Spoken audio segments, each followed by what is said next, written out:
Hello, this video is going to be for martial arts instructors, self-defense instructors in general, and for people interested in wheelchair self-defense. So, a question I got is, how do those in wheelchairs get off the X, so to speak? Meaning that this is the point of ambush. The attackers determine that this point where I am is a prime target for his ambush.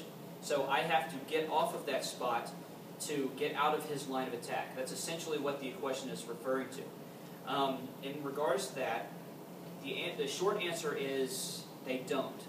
They don't get off the X. People in wheelchairs don't get off the X. The same concept applies. The idea, the end result is you're trying to flank your opponent. You're trying to get to his dead side, or even better, all the way behind him.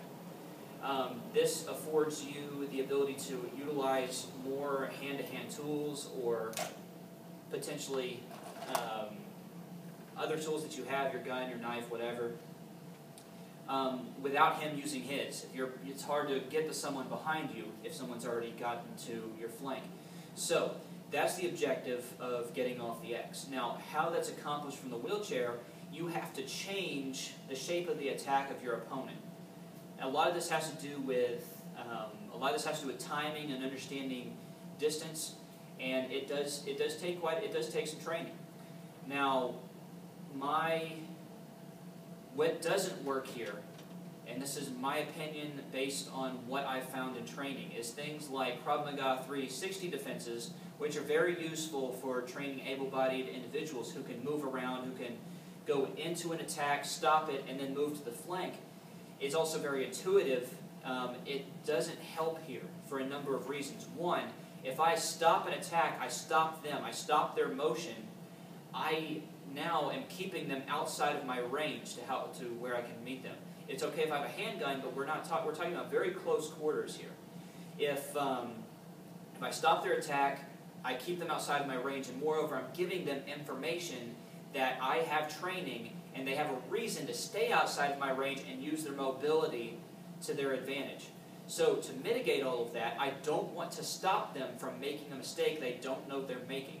In this case, I want to use the momentum of their attack to my benefit. I want them to end up in a position where I can solve the problem without them fighting back if possible. So this is how it looks. What's going to happen is, Will here is going to issue something of a very linear attack. This is not such a straight stab from a knife is not very practical in today's world. A knife attack is very much more covert. It's sneaky. It's up behind your back. It's very fast.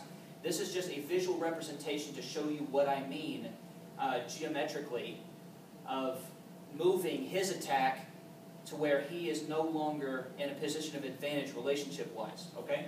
So the attack comes in straight, and what I'm going to do is I'm going to cam his body sideways with my arm, essentially.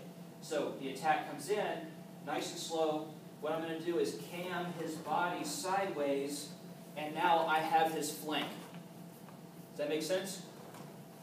So I'm going to do it from a different angle here so you can see it. Okay. He comes in. I'm going to cam his body, I'm going to meet it, cam, and now I have his side. Now I have his side. And I can do things, I can grab him, I can pull him in. I want him as close as possible. I want the situation to be, once he's in, he's in. He's in, I have him, there's no getting out. That's the situation that I want to create. I want to create it so I'm taking away the advantage of his mobility by stopping him entirely, but within my range so that I can work. If he's outside my range, everything starts over, and it starts off worse because now he knows that he can attack me outside my range. So, this concept of camming works from a number of different angles. So suppose is this kind of more realistic attack? I'm facing you, and I'm attacked from behind. I happen to notice it. I can use different parts of my body to do this cam. It doesn't have to just be, a gentle camming with the front of my body. I can use my elbow, for instance. He tries to stab me in the back. I can use my elbow. And all I'm doing is creating a shape for him to glance off with his momentum. And then I have stuff to work with. I'm going to start destroying mechanical functions like joints. That's what's going to be most reliable. I can strike, but in my opinion, working mechanical functions like elbows, fingers, knees, if you can get them, is going to be much more reliable in stopping the attack fast, particularly knees, because you're going to be affecting their mobility. You're putting yourself in a much more even playing field. So show this angle one more time. So if someone's trying to stab me in the back, this is if I happen to notice it, right?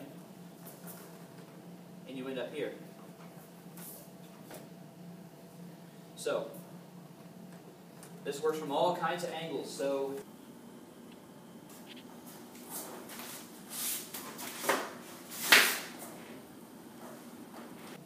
something more of say an overhand stab, right? Right here. Multiple, this works for any angles, right? We can just sit here and play. Right? All I'm doing is manipulating his attack where it's constantly moving him into a position of disadvantage just based on his momentum. So it's a different type of seeing angles, seeing how it moves. Now, one thing this requires is momentum. The same principle applies from a static type attack. So say a handgun. So someone's got a handgun to your face, right? If someone has a handgun to your face, this is a static motion, right? Someone's demanding things from you. If you feel that your life's in danger and then you need to answer this problem with violence, then you have to get to that same position. You have to get him, you have to move him to that position that you can't get to yourself, okay? So I can sit here and do some kind of gun takeaway, but that doesn't solve my overall problem. I'm still faced up with him.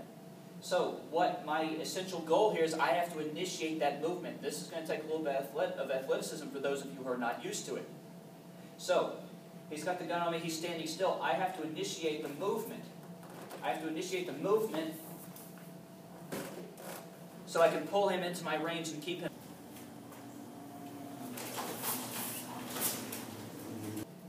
This works for the knife too. So maybe knife to the throat. Something else that's static, right? We start off right here. And this gets a little bit tricky. Now, in my opinion, if you've gotten here, you've already messed up quite a bit. But if you are here, you have to start getting a little bit creative, getting the knife off your throat, and then working your way in. Okay? But the essential point here is that you can't get off the X being a wheelchair user. You have to move him to achieve the same objective, getting to their flank. So, those are things that you can practice. Some key things, you have to practice ranging, you have to practice timing. Just like you would with some kind of stopping attack, there's a smaller margin for error though. So if you're practicing this with a partner, say a straight stab, the sooner I can meet the attack, if I can meet it all the way out here, the better. That's going to deflect it even more.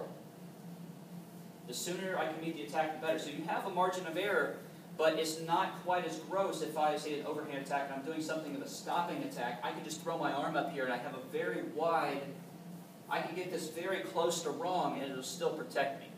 So just bear that in mind in your own personal training. So the answer to how does a wheelchair individual get off the X? You don't. You have to move your opponent to that position of disadvantage.